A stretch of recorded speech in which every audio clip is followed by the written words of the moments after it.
ফের ক্ষেপণাস্ত্র উৎক্ষেপণ উত্তর কোরিয়ার। সমুদ্রের দিকে একটি সন্দেহভাজন ব্যালিস্টিক ক্ষেপণাস্ত্র ছোড়া হয়েছে বলে জানিয়েছে জাপান। আর এই ঘটনা ঘটল এমন একটা সময় যখন উত্তর কোরিয়াকে আলোচনার টেবিলে ফেরানোর চেষ্টা করছে আমেরিকার প্রেসিডেন্ট ডোনাল্ড ট্রাম্প।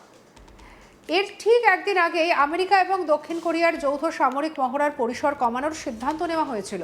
ট্রাম্পের এই পদক্ষেপকে অনেকেই উত্তর কোরিয়ার সঙ্গে নতুন করে কূটনৈতিক যোগাযোগ তৈরির চেষ্টা হিসেবে দেখছিলেন, কিন্তু সেই বার্তায় খুব একটা সাড়া দিল না পিয়ংইয়ং। বরং ট্রাম্পের উদ্যোগকে সরাসরি নাকচ করার পরই সামনে এলো উত্তর কোরিয়ার এই নতুন ক্ষেপণাস্ত্র উৎক্ষেপণের খবর। তাহলে ঠিক কী ঘটেছে, কি বলছে জাপান এবং দক্ষিণ কোরিয়া?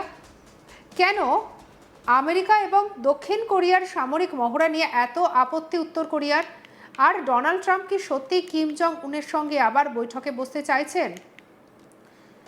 জাপানের প্রধানমন্ত্রীর দফতর জানিয়েছে, বৃহস্পতিবার উত্তর কোরিয়া থেকে একটি সন্দেহভাজন ক্ষেপণাস্ত্র উৎক্ষেপণ শনাক্ত করা হয়েছে। জাপানের তরফে বলা হয়েছে, ক্ষেপণাস্ত্রটি সমুদ্রের দিকে ছোড়া হয়েছে বলে মনে করা হচ্ছে। তবে ঠিক কী ধরনের ক্ষেপণাস্ত্র ছিল, কত দূর পর্যন্ত গিয়েছিল বা কোথায় গিয়ে পড়েছিল, এই বিষয়ে জাপানের পক্ষ থেকে প্রাথমিকভাবে বিস্তারিত তথ্য দেওয়া হয়নি। অন্যদিকে দক্ষিণ কোরিয়ার সংবাদ মাধ্যম সামরিক সূত্রের উদ্ধৃতি দিয়ে জানিয়েছে, উত্তর কোরিয়া তাদের পূর্ব উপকূলের কাছ থেকে একটি অজ্ঞাত প্রজেক্টাইল বা ক্ষেপণাস্ত্র ছুড়েছে, যা এই মুহূর্তে একটি ব্যালিস্টিক সন্দেহভাজন মিসাইল লঞ্চ হিসেবে দেখা হচ্ছে। তবে এই উৎক্ষেপণের সময়টাই সবথেকে বেশি গুরুত্বপূর্ণ, কারণ এর ঠিক আগের দিনই আমেরিকা এবং দক্ষিণ কোরিয়া তাদের যৌথ সামরিক মহড়া কমিয়ে দেওয়ার সিদ্ধান্ত নিয়েছিল। এই মহড়ার নাম উলচি ফ্রিডম শিল্ড, সংক্ষেপে ইউএফএস। আমেরিকা এবং দক্ষিণ কোরিয়ার মধ্যে এই যৌথ সামরিক মহড়া প্রতি বছরই হয়ে থাকে। উত্তর কোরিয়া অবশ্য বরাবরই এই ধরনের মহড়ার তীব্র বিরোধিতা করে আসছে।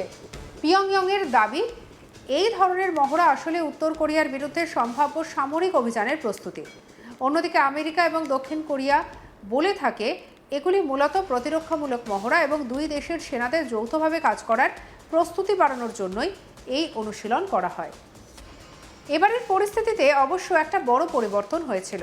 মহড়া শুরু হওয়ার আগেই আমেরিকার প্রেসিডেন্ট ডোনাল্ড ট্রাম্প পেন্টাগনকে এই সামরিক মহড়াগুলির পরিসর উল্লেখযোগ্যভাবে কমিয়ে দিতে নির্দেশ দিয়েছিল। ট্রাম্পের এই সিদ্ধান্তের পেছনে কয়েকটি কারণের কথা উঠে এসেছে। এর মধ্যে অন্যতম ছিল উত্তর কোরিয়ার নেতা কিম জং উনের সঙ্গে তার ব্যক্তিগত সম্পর্ক। ট্রাম্প আগেও একাধিকবার কিমের সঙ্গে নিজের ভালো সম্পর্কের কথা বলেছেন।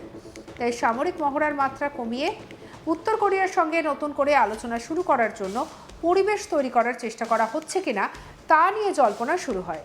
কিন্তু উত্তর কোরিয়া সেই বার্তাকে ইতিবাচকভাবে নেয়নি, বরং বুধবারই কিম জং উনের প্রভাবশালী বোন কিম ইও জং ট্রাম্পের এই উদ্যোগকে কার্যত খারিজ করে দেয়। কিম ইও জং উত্তর কোরিয়ার অন্যতম গুরুত্বপূর্ণ রাজনৈতিক মুখ। তিনি বলেছেন, মহড়ার সময়সীমা বা আকার কমানো হলেও এর উস্কানিমূলক এবং আগ্রাসী চরিত্র বদলাবে না। অর্থাৎ উত্তর কোরিয়ার দৃষ্টিতে সামরিক মহড়াকে ছোট করা হলেও সমস্যার মূল জায়গাটা একই রয়েছে। তাই শুধু মহড়ার আকার কমিয়ে উত্তর কোরিয়ার কাছ থেকে ইতিবাচক প্রতিক্রিয়া আশা করা ঠিক হবে না, এমন বোঝাতে চেয়েছেন কিম জং উন। তিনি আরও বলেছেন, আমেরিকা যদি মনে করে এই সাম্প্রতিক পদক্ষেপকে সদিচ্ছার বার্তা হিসেবে দেখিয়ে কাঙ্ক্ষিত প্রতিক্রিয়া পাওয়া যাবে, তাহলে সেই প্রত্যাশা পূরণ হবে না। সহজ ভাষায় বললে, উত্তর কোরিয়া কার্যত জানিয়ে দিয়েছে, শুধু সামরিক মহড়া কমালেই তারা আলোচনায় ফিরে আসবে না। তবে এখানেই একটা গুরুত্বপূর্ণ বিষয় রয়েছে। কিম ইও জং এবার আগের মতো অত্যন্ত কড়া বা যুদ্ধংদেহী ভাষা ব্যবহার করেননি, বরং তিনি বলেছেন তার ভাই কিম জং উন এবং ডোনাল্ড ট্রাম্পের ব্যক্তিগত সম্পর্ক এখনও ভালো। এটা অত্যন্ত তাৎপর্যপূর্ণ, কারণ এর অর্থ হতে পারে উত্তর কোরিয়া দরজা পুরোপুরি বন্ধ করে দিচ্ছে না, বরং পিয়ংইয়ং হয়তো চাইছে ট্রাম্পের কাছ থেকে আরও বড় কোনো ছাড় বা আরও গুরুত্বপূর্ণ কোনো পদক্ষেপ আসুক, তারপরই আবার আলোচনায় ফেরার কথা ভাবা হতে পারে। অর্থাৎ একদিকে ক্ষেপণাস্ত্র উৎক্ষেপণ, অন্যদিকে কূটনীতির দরজা পুরোপুরি বন্ধ না করা, দুই ধরনের বার্তাই একসঙ্গে দেখা যাচ্ছে। আর এই দ্বৈত কৌশল উত্তর কোরিয়ার ক্ষেত্রে নতুন কিছু নয়। একদিকে সামরিক শক্তি প্রদর্শন, অন্যদিকে আলোচনার সম্ভাবনা খোলা রাখা, এর মাধ্যমে পিয়ংইয়ং নিজেদের দর কষাকষির ক্ষমতা বাড়াতে চায় বলে বিশ্লেষকদের একাংশ মনে করে। কিম ইও জং অবশ্য আরও একটি গুরুত্বপূর্ণ দাবি অস্বীকার করেছেন।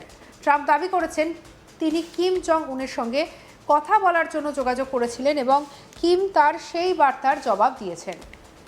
কিন্তু কিম ইও জং জানিয়েছেন এমন কোনো কথোপকথন বা জবাবের বিষয়টি সত্য নয়। এরপর বুধবার সাংবাদিকরা ট্রাম্পকে প্রশ্ন করেন তিনি কি এই বছর কিম জং উনের সঙ্গে দেখা করবেন। ট্রাম্পের উত্তর ছিল হ্যাঁ, তিনি দেখা করবেন। অর্থাৎ ট্রাম্পের বক্তব্য অনুযায়ী ভবিষ্যতের কিমের সঙ্গে তার বৈঠকের সম্ভাবনা রয়েছে। তবে তিনি সাংবাদিকদের আরও একটি প্রশ্নের সরাসরি উত্তর দেননি, কিমের সঙ্গে তার চিঠি আদান প্রদান হচ্ছে কিনা। তিনি বলেছেন যে কিমের সঙ্গে তার ভালো সম্পর্ক রয়েছে। এখানেই আবার কূটনীতির একটি সম্ভাবনা তৈরি হচ্ছে, কারণ ট্রাম্প এবং কিম জং উনের মধ্যে আরও একটি সরাসরি বৈঠক রয়েছে। 2018 সালে সিঙ্গাপুরে দুই নেতার ঐতিহাসিক বৈঠক হয়েছিল। এরপর ভিয়েতনামের হ্যানমে তাদের মধ্যে বৈঠক হয়। যদিও উত্তর কোরিয়ায় পরমাণু কর্মসূচি এবং নিষেধাজ্ঞা নিয়ে সেই আলোচনায় বড় কোনো চুক্তি হয়নি। পরে দুই দেশের মধ্যে যোগাযোগও অনেকটাই থেমে যায়। এখন আবার ট্রাম্প যদি কিমের সঙ্গে বৈঠকে বসতে চান, তাহলে সেই পুরনো কূটনৈতিক প্রক্রিয়া নতুন করে শুরু হওয়ার একটা সম্ভাবনা তৈরি হতে পারে। কিন্তু সমস্যা হলো উত্তর কোরিয়া এখন আগের জায়গায় নেই। পিয়ংইয়ং তাদের পরমাণু এবং ক্ষেপণাস্ত্র কর্মসূচিকে আরও এগিয়ে নিয়ে এসেছে। এদিকে আমেরিকা এবং দক্ষিণ কোরিয়ার সামরিক সহযোগিতা অব্যাহত রেখেছে। এরই পাশাপাশি দক্ষিণ কোরিয়ার পারমাণবিক শক্তিচালিত সাবমেরিন তৈরির উদ্যোগ নিয়েছে বলেও কিম ইও জং তার বক্তব্যে উল্লেখ করেছেন। উত্তর কোরিয়া এই বিষয়টিকে নিজেদের নিরাপত্তার জন্য হুমকি হিসেবে দেখছে। ফলে দুই পক্ষের মধ্যে আস্থার সংকট এখন অত্যন্ত গভীর। আর এই পরিস্থিতিতে বৃহস্পতিবার ক্ষেপণাস্ত্র উৎক্ষেপণ নতুন করে প্রশ্ন তুলেছে।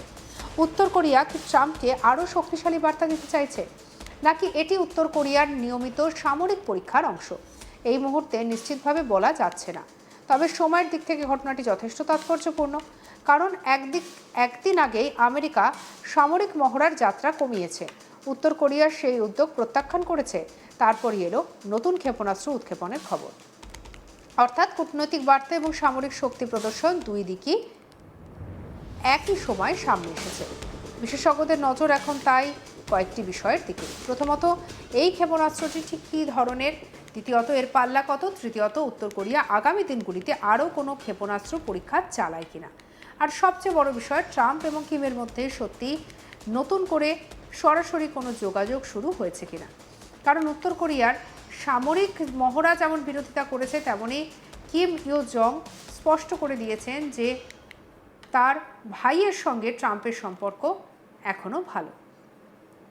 এটা কূটনীতির জন্য একটা ছোট বিষয় হলেও গুরুত্বপূর্ণ জানলা খোলা রয়েছে।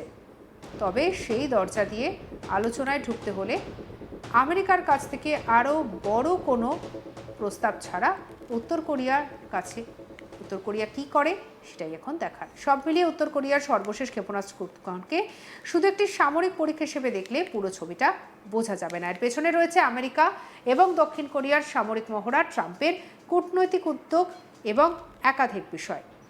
সঙ্গে রাখুন আজ তাক বাংলাকে, সাবস্ক্রাইব করতে ভুলবেন না।